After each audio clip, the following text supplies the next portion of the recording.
In this video, we're going to look at examples of problem, solution, introductory paragraphs, both good and bad.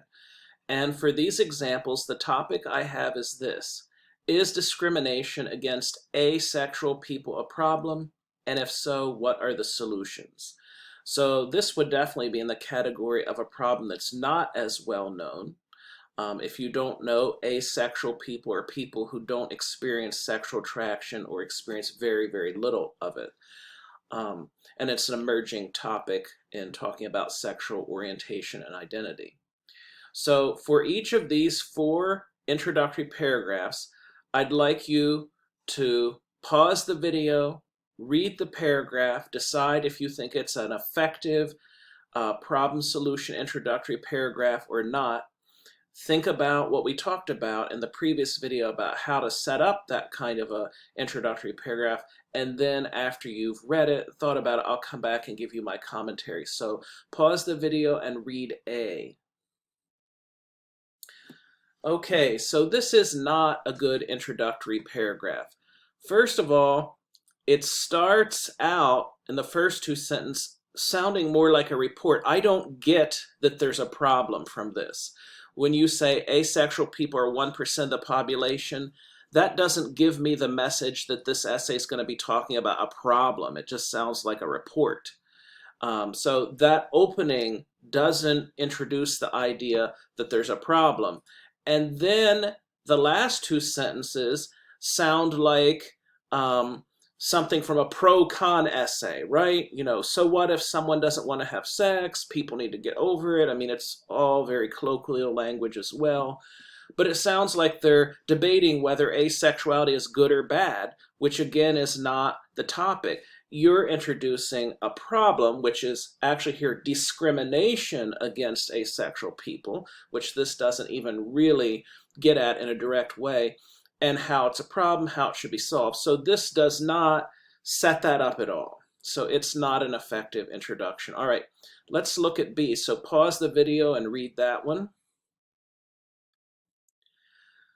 Okay, so this is a little better than A, but it's still not really an effective introductory paragraph. It sort of starts off with the first part of the thesis, right? There's a problem with asexual people being discriminated against. And then the rest of the two-part thesis is at the end here, the solutions. But by separating the thesis that way, it's kind of confusing. You don't have that nice back-to-back point at the end of your introduction that says, okay, these are all the ways it's a problem, and this is how we're going to solve it. So it's much more confusing. And it's not specific, right? It doesn't say the ways in which it's a problem or the reasons why it is a problem, which in this case it really should do, since a lot of people wouldn't know that right away.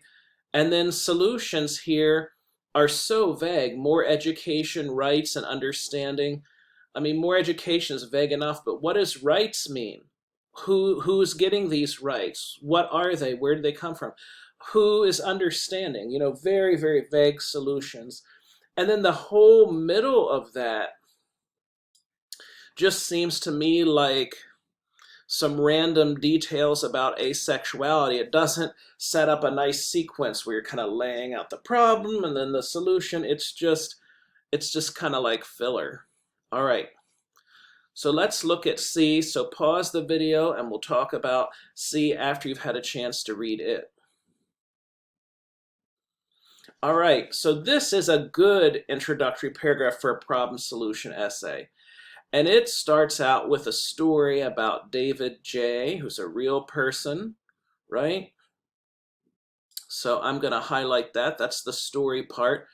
And when you do a story, you can get away with a little bit of a longer topic section because you're telling a story and people are with you.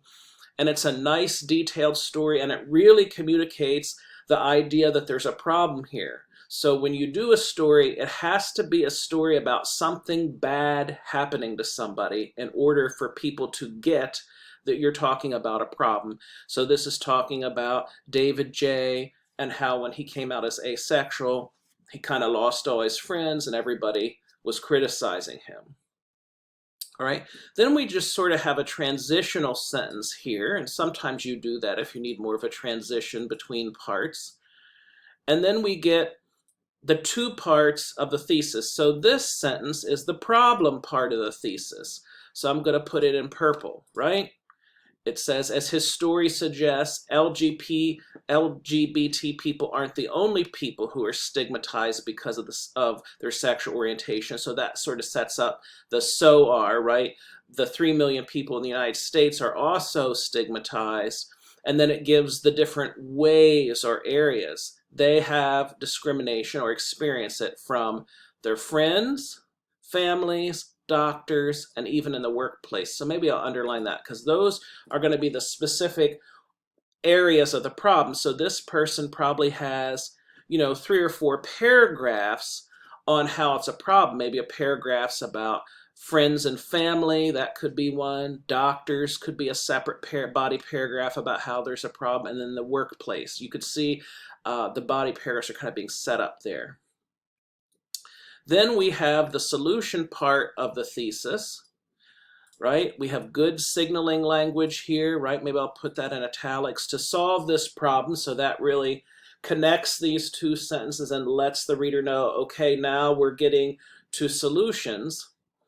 And we have nice specific solutions here. I'm going to underline them. So, think about what we had before. Education, rights, and understanding, how vague that is. This is specific. Sex education programs should teach that asexual people are just as deserving of respect as LGBT people, right? That is a specific instance of here's what needs to be taught, right? Second solution, government protections against anti-LGBT discrimination should be extended to asexual people. Again, it says exactly what kind of anti-discrimination laws should be extended. And then the LGBT community should begin to embrace asexual people. So it's saying who needs to do the acceptance and embracing, or among the people who need to do it are people of that community. So that is a very good example of an introductory paragraph for a problem solution essay. And of course, that story really hooks you emotionally, right? You sympathize for this poor guy who was treated so poorly just because of something that he couldn't really even control. So I think that worked well too. All right, let's lastly look at D. Pause the video and read that, and then we'll come back and talk about it. Okay, so this is also not a good example. First of all of the appeals here are religious. So unless your audience shares not only the same religion as the writer, but the same specific interpretation of this Bible verse, they're not going to agree with you.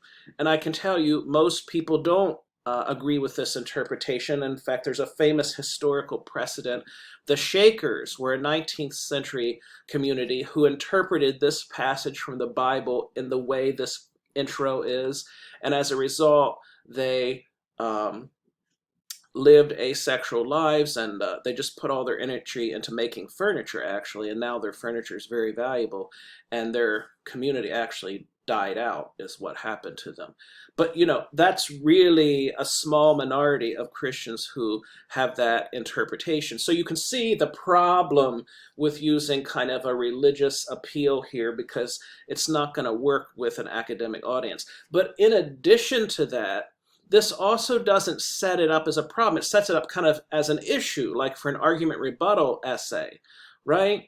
It's sort of saying there's nothing wrong with this, people need to back off. It's sort of like a pro-con thing, and it doesn't ever lay out any problems or solutions, and so it doesn't fit the purpose of this kind of essay.